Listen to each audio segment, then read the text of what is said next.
নমস্কার সকলকে। সকলে কেমন আছেন? আশা করি সবাই ভালোই আছে। তাই চলে এলাম একটা ব্লগ নিয়ে।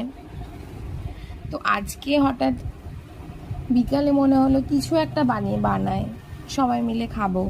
বাবা এসছে বাড়িতে, তো তাই ঠিক করলাম চলো, আমি কোনোদিন পাস্তা বানাইনি, তো আজকে প্রথমবার পাস্তা ট্রাই করলাম। জানি না কেমন হয়েছিল, তবে শেষে তো বাবা মা আমার বাবু সবার খেয়ে তো ভীষণই ভালো লেগেছিল, আমারও ভালো লেগেছিল। তাই ঝটপট বলা তটপট কাজ। তাই শুরু করলাম ক্যাপসিকাম, গাজর আর পেঁয়াজ কুচি।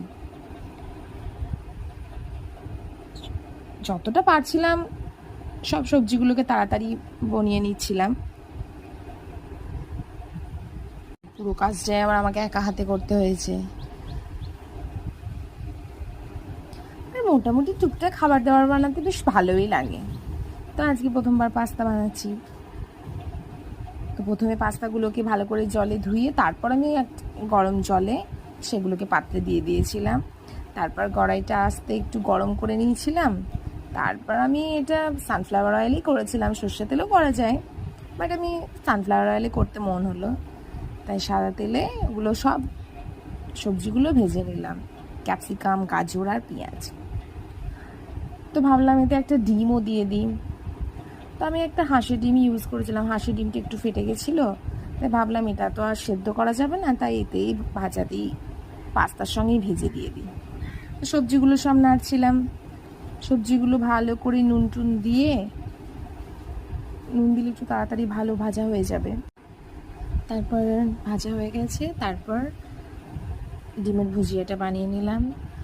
আবার পাস্তার পাত্রটা চেঞ্জ করে দিলাম, ওভারফ্লো হয়ে যাচ্ছিলো, তাই একটা বড় জায়গাতে পাস্তাটাকে পাল্টে নিলাম।